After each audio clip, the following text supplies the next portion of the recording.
So about a month ago, I asked the audience of this channel a simple question. Which one would you pick? A guaranteed loss of $900 or a 90% chance of losing $1,000 with a 10% chance of losing nothing? Which one would you choose?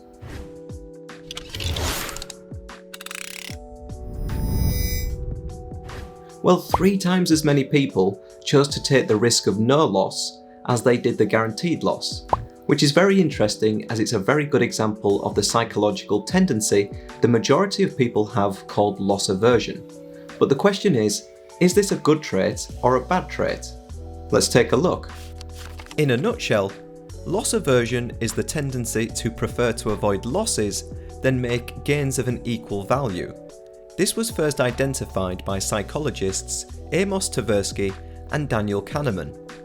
It's thought that the psychological impact of a loss is about twice as powerful than that of an equal gain, as you can see demonstrated in this graph from Tversky and Kahneman.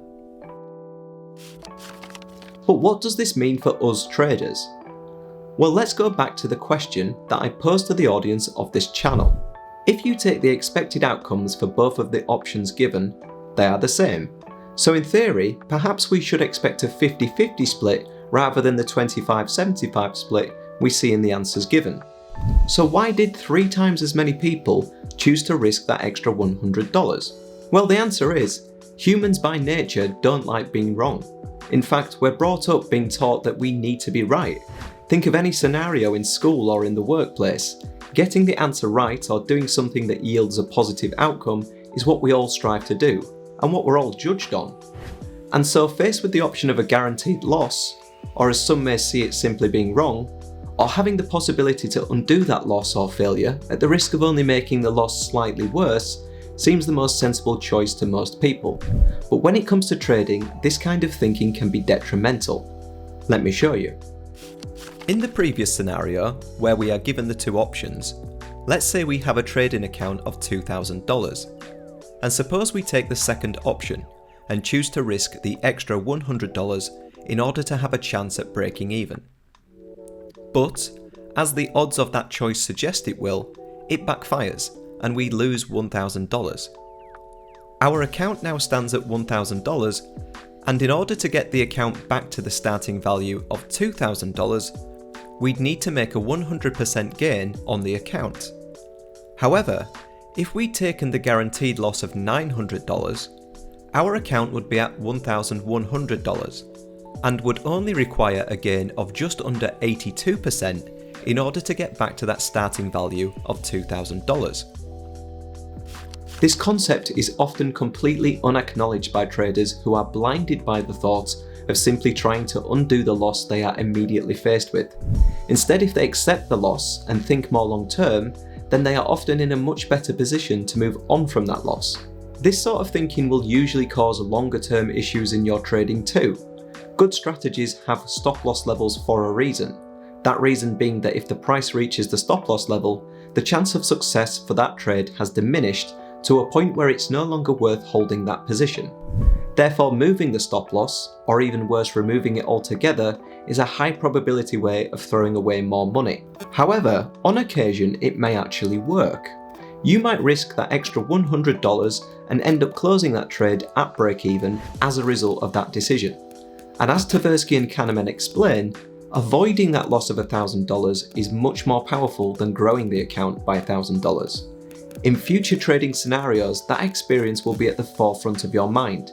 The internal dialogue will go something like, this trade looks like it's going to be a loser, but if I move the stop a little lower, like I did last time, maybe it will turn around again. And what happens is, you find yourself doing this time and time again, losing more money on each losing trade than you should. And as we've looked at, not only are your losses bigger than they should be, but your gains will be reduced too, as the account will be smaller than it would have been had you cut the losing trade when the strategy rules told you to. So how can you avoid the trap of loss aversion? Well, let me give you my 2 best pieces of advice. First, if you are new to trading, there are many potential traps that you can fall into. So I think the best thing you can do is just to be aware of them. Don't be too harsh on yourself if you find yourself making these mistakes. Trading is very difficult, and often the best way to learn is to make the mistakes yourself. This is why so many people, including myself, are strong advocates of demo trading. When demo trading, you are free to make the mistakes so many people new to trading make without the risk of losing your hard-earned money. Obviously, you have to have the motivation to treat the demo trading seriously in order to improve, but if you can do that, it's a brilliant way of experiencing these kind of things. And if you really can't motivate yourself to take demo trading seriously, then try trading a small real money account so that any mistakes made aren't too costly. Second is understanding your strategy and how it works. Simply put, a strategy that has a net positive expectancy does so because it cuts losing trades at a point when the probability of the trade winning has reached a level where holding onto it no longer makes sense. Trying to outperform your own strategy is a guaranteed way of blowing your account. If you are struggling with this, I would recommend you spend a good amount of time backtesting the strategy you are using and seeing for yourself how cutting the losses at the correct levels has such a positive impact on your trading performance.